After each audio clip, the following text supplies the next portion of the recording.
Baik, Assalamualaikum warahmatullahi wabarakatuh. Nih, mungkin pembahasan yang cukup menarik ya. Ini juga saya menggunakan perspektif K3, keselamatan dan kesehatan kerja. Jadi begini, di dalam K3 itu ada yang namanya overload ya. Jadi ketika kita mengangkat beban ya, suatu alat itu mengangkat beban ya, terutama K3 di bidang peralatan pesawat angkat-angkut ya. Itu ada beberapa alat yang kemudian mengangkat beban. Nah, salah satu bentuk bahaya atau potensi bahaya ketika alat itu mengangkat melebihi kapasitasnya, ya. Kapasitas alat tidak sesuai dengan beban yang diangkat, ya. Beban yang diangkat melebihi kapasitas alatnya, kayak begitu. Nah, sehingga ada salah satu materi yang mana materi itu mengenai mengestimasikan beban atau memperkirakan beban supaya apa? Supaya kita tuh tahu batas aman dalam pengoperasian itu berapa, batas aman dalam pengangkatan itu berapa. Karena untuk tidak overload ya kita perlu tahu beban yang akan kita angkat ini berapa, sehingga kita bisa memastikan ya sebelum pengoperasian bahkan bahwa beban yang diangkat itu tidak melebihi kapasitas alatnya. Karena kalau melebihi kapasitas alatnya ya tentunya akan berbahaya. Nah, dari materi itu ya seringkali saya tertarik dengan beberapa mitos ya, mitos dan logika mistika lah kalau kata Tan Malaka gitu ya. Di sebuah daerah ya di Cipali ya ada suatu batu besar ya yang saya tunjukkan di sini. Suatu besar ya batu besar yang banyak dimistikkan. Nah, di situ saya ingin mengangkat ya, ingin mengilmiahkan ya dari pendekatan-pendekatan keselamatan atau K3 gitu ya. Nanti kita akan bahas gitu ya. Nah, ini sering menjadi fenomena yang terjadi di Indonesia ya bahwasannya kecelakaan terjadi, suatu tidak bisa diangkat, apapun yang mungkin tidak bisa dilakukan selalu membawanya ke logika mistika ya, membawanya ke logika-logika yang tidak bisa dipertanggungjawabkan. Bukan karena tidak tahu, bukan karena tidak mampu untuk mencari jawaban yang benar, pemikiran yang benar ya, pembuktian yang benar, bukan, tapi malas berpikir aja ya, malas berpikir aja ya, paling mudah itu ya dengan menyalahkan ada gaibnya gitu ya. Nah, kita bahas latar belakangnya dulu ya. Sebentar saya buka dulu sebentar nih ya, kita lihat latar belakangnya dulu ya, beberapa berita ya, karena takutnya saya dianggap bohong ya. Kita lihat beberapa berita ya, beberapa berita di Indonesia ini saya tadi mencari ya. Nah, di sini tertulis ya di Okezone News ya, menguak cerita mistik ya, mistis ya, batu Bleneng di Tol Cipali ya. Nah, ini tadi juga sedikit saya baca lah ya, sedikit saya baca di antaranya di sini ya.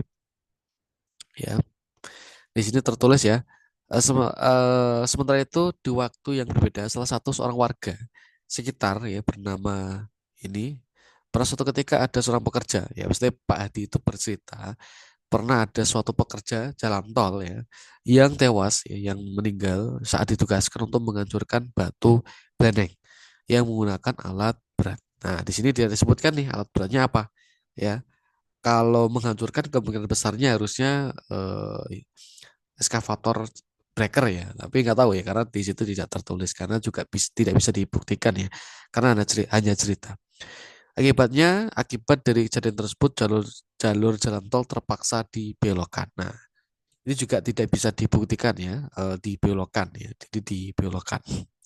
Jadi kita dapat dua poin ya, tidak bisa dihancurkan, yang menghancurkan meninggal dunia, dan tidak bisa dibelokkan dari berita ini. Kita lanjut yang lain ya, kita nanti bantah semua. Tentunya dengan pembahasan pendekatan keselamatan ya. Oke, kemudian di sini mitos batu Bleneng di Tol Cipali yang konon tidak bisa dipindahkan. Ya, tidak bisa dipindahkan. Kalau kita tanya di belakang ya pasti ya karena mistik ya, karena ada penunggunya, ada setannya, ada ininya, ada lain sebagainya ya. Nah, jadi kita coba lihat baca ya. Eh, ya tentunya yang memiliki ukuran yang besar ya. Oke. Yang mana ya? Nah, ini beberapa berita ini seringkali mencelakakan kepada negara. Jadi dianggap ya ini hanya mitosnya batu ini menyebabkan banyak pengendara ini celaka gitu ya. Jadi batu itu gitu ya. Meskipun secara logika sederhana tidak ada hubungannya gitu ya. Kecuali batu itu dibilang gelundung gitu ya. Nah, kemudian menyebabkan kecelakaan ya. Berarti penyebabnya batu itu. Ya orang nggak gelundung ya. Ketika ada kecelakaan disalahin batu. Ya. Terfitnah berarti itu. Gitu ya. Oke, ini kalau ini ininya tidak bisa dipindahkan ya. Kemudian ada lagi ya di sini ya. Kemudian mana nih ya? Mitos Batu Beleneng ya dan fakta lainnya tentang Tol Cipali ya. Sebentar, tak cari dulu nih ya. Eh, eh,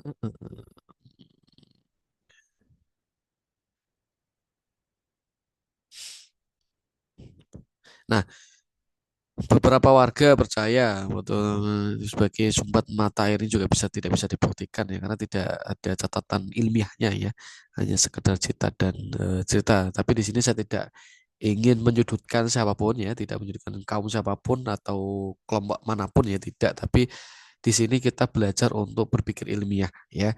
Jadi apapun ya yang terjadi, kecelakaan yang terjadi, ya kita perlu tahu sebabnya ya supaya apa ya supaya kita mau belajar bagaimana menghilangkan kecelakaan itu, bagaimana apa, menghindari atau bahkan melindungi dari kecelakaan itu ya, bukan kemudian oh ini karena pasti batu ya, kita tidak akan pernah belajar kesalahan dari apa yang terjadi ya. Misalnya mungkin turunan yang mungkin tajam, kalau setiap turunan kita menyalakan menyalakan batu gitu ya saat, sehingga kita tidak akan pernah berubah saat bikin jalannya seperti itu terus, padahal yang menyebabkan kecelakaan adalah topografi jalannya misal begitu ya, itu kan nggak baik. Nah, oke.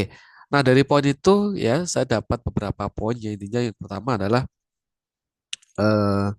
yang pertama adalah bahwa bahwa tidak bisa dipindahkan ya karena ya mistake ya. Kedua karena tadi sehingga jalan itu dibelokkan ya karena tidak bisa dipindahkan karena orang yang memindahkan pun meninggal dunia. Meninggalnya tidak dijelaskan apa karena kecelakaan saat mengerjakan itu atau seperti apa. Yang jelas ya, yang jelas kalau memikir saya kenapa batu sekecil itu nggak bisa dipindahkan, sedangkan ada di Indonesia itu bahkan gunung pun bisa dibelah ya, bahkan di tambang itu gunung ya, jadikan tambang aja bisa. Kenapa kalau untuk jadikan tambang ya untuk bisa menghasilkan duit yang banyak, kenapa kok bisa ya? Padahal juga sama di hutan juga ya, sama harusnya kan mistik juga ya, harusnya lebih banyak setannya, tapi ternyata enggak ya. Ternyata kalau yang melaksanakan orang luar negeri ya, misalnya misalnya di suatu daerah ya di sana gitu ya, orang luar negeri yang mengerjakan tambang itu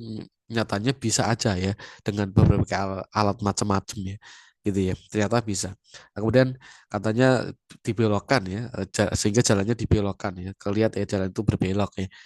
Ya mungkin ya kalau saya berpikirnya ya sebagai pengusaha berpikirnya eh, modal sekecil-kecilnya ya, modal sekecil-kecilnya untuk sebesar-besarnya. Kalau ternyata modal memindah itu lebih besar dari membelokkan ya, misalnya membelokkan itu lebih murah daripada memindahkan ya. Kalau misalnya memindahkan itu butuh miliaran gitu ya, butuh alat berat besar, butuh alat berat yang banyak, sehingga kebutuhan untuk itu sangat besar ya. Misalnya 30 miliar misalnya gitu, itu ya saya nggak tahu gitu ya. Kemudian kalau hanya memindahkan aja itu bisa ngirit 20 miliar misalnya, cukup 10 miliar aja bisa. Ya otomatis pengusaha akan memilih untuk yang pertama belokkan aja, atau nggak akan jadi masalah kan begitu. Itu pertama. Jadi nggak ada urusannya dengan mistik kalau menurut saya. Oke, nah kita akan berbicara banyak kasus juga ya di Indonesia, tidak hanya di sini ya, banyak kasus juga di luar sana mengatakan bahwa itu tidak bisa dipindahkan ya, tidak bisa dipindahkan, sehingga orangnya meninggal dan lain sebagainya. Tadi juga disebutkan tidak bisa dipindahkan, kemudian orangnya meninggal dunia. Nah, tidak bisa dipindahkan kenapa gitu ya? Kalau kita berbicara batu ya, kita ini kan batu ya. Tentunya kalau batu itu di pegunungan ya pasti itu namanya batu andesit. Nah, batu andesit itu tercipta juga secara ilmiah gitu ya. Secara ilmiah dari mana? Yaitu magma ya, vulkanik yang kemudian dulunya dari lahar ya atau dari gunung ya yang panas gitu ya kemudian mendingin ya mendingin, mendingin bukan mendingin tapi sudah dingin ya kemudian mengkeras kemudian beratus-ratus tahun kemudian menjadi padat kemudian menjadi batu seperti itu ya jadi tidak kemudian dari kecil kemudian bisa membesar ya enggak itu dari yang hal yang cair kemudian menjadi padat kan begitu itu secara ilmiahnya. Nah, dalam dalam pengoperasian atau dalam peralatan pesawat angkatan laut misalnya kren atau eskavator itu bisa berbahaya ketika beban yang kita angkat tidak kita ketahui ya. Nah, misalnya Bapak tadi yang mengangkat katanya meninggal dunia ya. Ya mungkin ketika mau ngangkat ekskavatornya tidak tidak kuat ya, tidak kuat ya, tidak bisa kuat kemudian terbelik atau mungkin kecelakaan gitu ya. Nah, itu apakah karena selalu karena ada penunggunya ya enggak dong. Ya, bapaknya tahu gak itu kapasitas apa namanya eksanya berapa misalnya. Kemudian tahu nggak beratnya beberapa barang yang diangkat ini berapa? Ya batu yang diangkat ini berapa? Ya tidak tahu. Bahkan tidak ada informasi mengenai berat batu ini berapa. Ini tidak ada informasinya. Ya tidak ada informasinya. Sehingga ya kalau tidak ada informasi beratnya ya kita nggak tahu penyebabnya seperti apa gitu ya. Karena memang tidak ada yang menyediakan beratnya berapa, mengukur, menyelidiki batu ini berapa, apakah sesuai alat yang digunakan sesuai atau enggaknya, tidak ada informasi itu. Ya, saya juga belum menemukan ya informasi itu. Dan apalagi kalau menggunakan ekskavator itu jelas salah, karena ekskavator itu bukan untuk mengangkat, tapi untuk mengangkut, bukan untuk mengangkat menggunakan paketnya, menggunakan kuku paketnya kemudian diangkat tidak. Itu secara standar keselamatan juga tentunya salah gitu ya. Kalau ada kecelakaan ya sangat wajar karena memang sebenarnya nggak boleh gitu secara standar keselamatan di Indonesia gitu ya. Jadi kemudian kalau kalau ekskavator itu juga biasanya ya tidak semua ya, tapi rata-rata apa kapasitasnya itu bukan dari eh, tonasenya ya, bukan kilonya atau apa dalam satuan kilo atau dalam satuan ton gitu enggak tapi biasanya dalam satuan volume jadi volume paket itu. Nah kalau ngangkat kan kita harus dengan satuan ton gitu atau kilo gitu ya. Nah di banyak ekskavator itu tidak artinya bahwa ekskavator itu bukan untuk ngangkat gitu ya. Kalau misalnya 2 ton gitu ya ada yang bilang oh 2 ton 3 ton itu biasanya bukan kapasitas ngangkatnya, tapi kapasitas bukan kapasitas angkatnya, tapi berat alatnya. Berat alat itu bukan sama dengan kapasitasnya. Itu yang perlu digaris bawahi gitu ya. Oke. Nah, nah di sini saya akan membuktikan ya.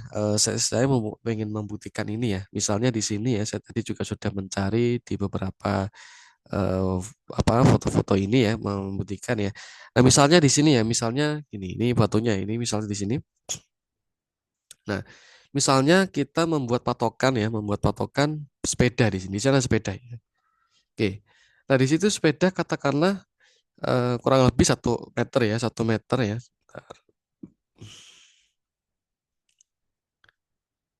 Oke, mana nih? Nah, misalnya sepeda ini kurang lebih ya tingginya ya, tinggi dari tanah itu tinggi T gitu ya. Sepeda itu kurang lebih 1 meter hingga 1,2 meter ya. Katakanlah begitu ya, kurang lebih.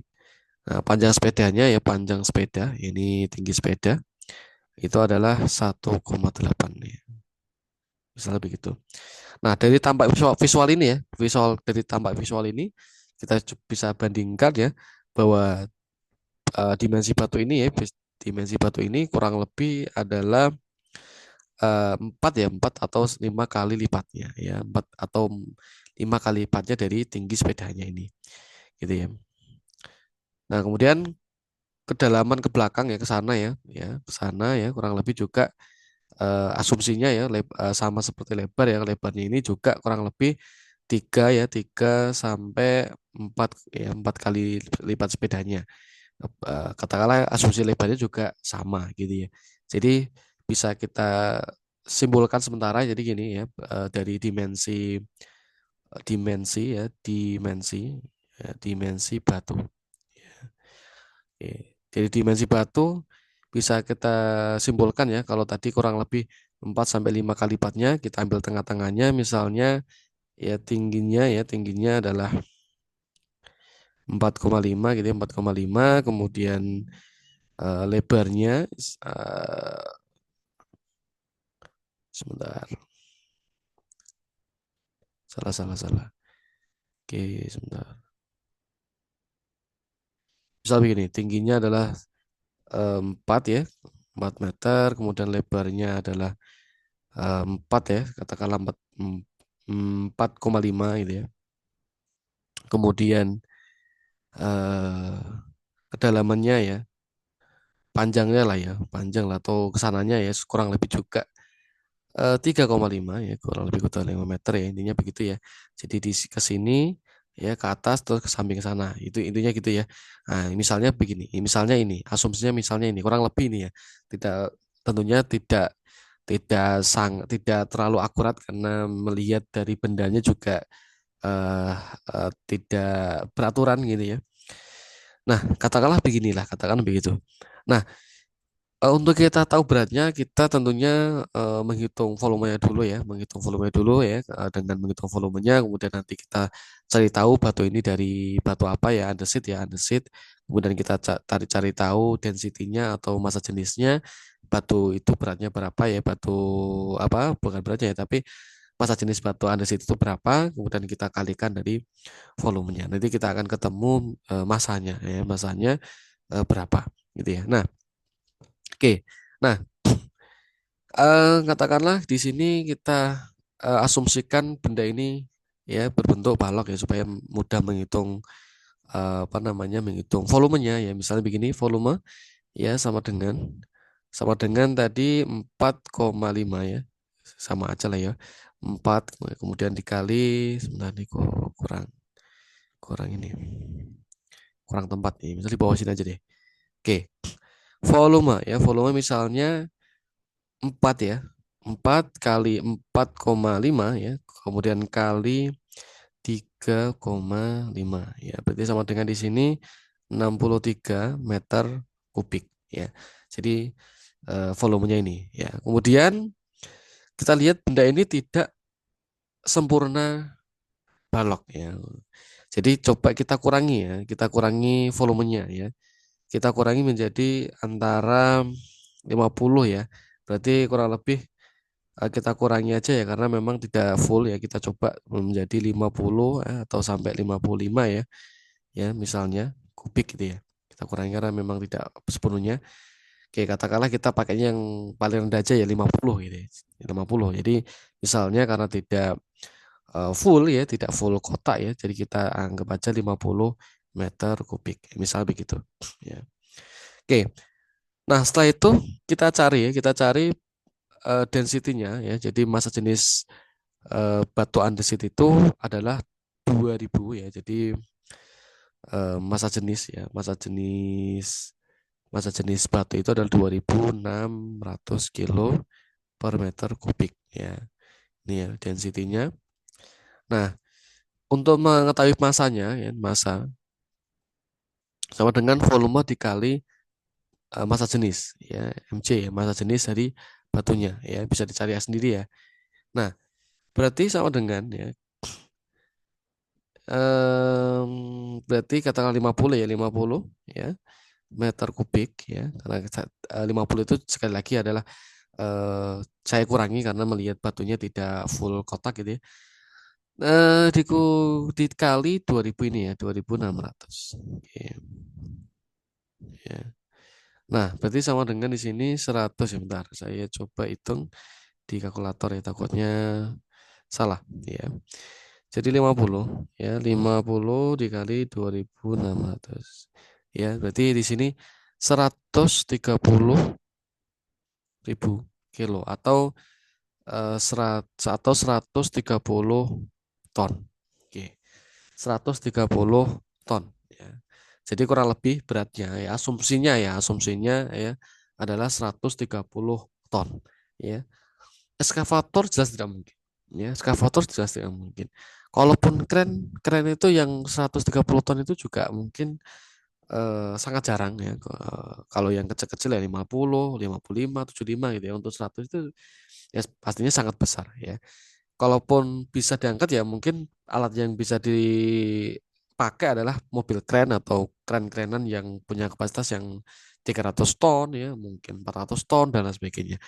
Jadi kalau alat ini mau dipindah, mau diangkat ya, bukan dihancurkan ya, dipindah dengan alat yang hanya menggunakan ekskavator ya, tentunya sangat berbahaya ya, pasti akan berbahaya. Sehingga kalau kita menggunakan asumsi ini ya, perhitungan ini ya, ya eh, ya berarti ya sangat wajar ya, sangat wajar ya kalau ini tidak bisa diangkat dengan peralatan yang sederhana, bahkan mungkin alat berat yang penting alat berat gitu ya, bukan sesuai dengan kapasitasnya. Itulah yang penting ya. Artinya tidak kuat itu bukan berarti kemudian itu mistik ya, tapi alatnya tidak sesuai itu aja sebenarnya gitu ya.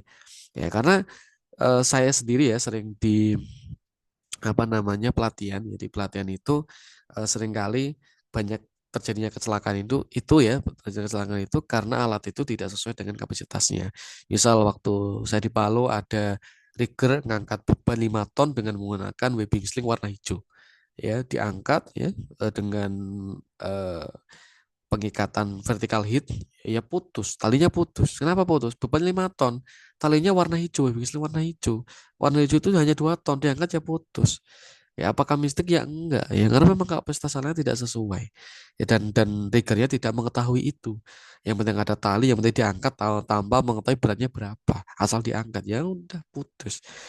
Ada lagi beberapa kren ngangkat beban ya, tali kawat bajanya putus. Kenapa putus ya karena kadang-kadang operator tidak tahu ya beban yang diangkatnya berapa, kekuatan talinya berapa. Saya pernah ngelihat bahkan pernah ngecek alat ya, talinya kapasitasnya 19 ton tapi buat ngangkat 25. Ya kalau putus ya wajar gitu ya.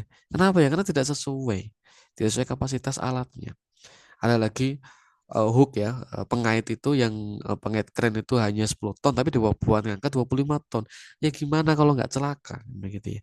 Jadi ketika ada kecelakaan ya ya sekali lagi bukan karena musibah, karena kita tidak memperhatikan keselamatan dalam pengangkatan, tidak ada perencanaan, ya tidak menghitung dulu, tidak mengestimasikan dulu gitu ya.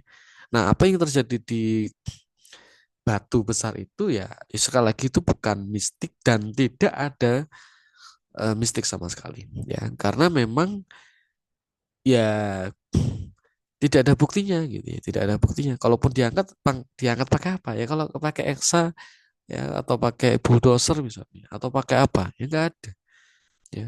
Ekskavator beratnya aja 2 ton, ada yang 3 ton atau paling berat 5 ton gitu ya misalnya, ngangkat yang 130 ton ya nggak akan mungkin ya, patah boomnya gitu ya. Misalnya bulldozer ditarik ya, bulldozer beratnya berapa, kekuatannya berapa, kemudian menarik 30 ton, ini nggak mungkin gitu ya.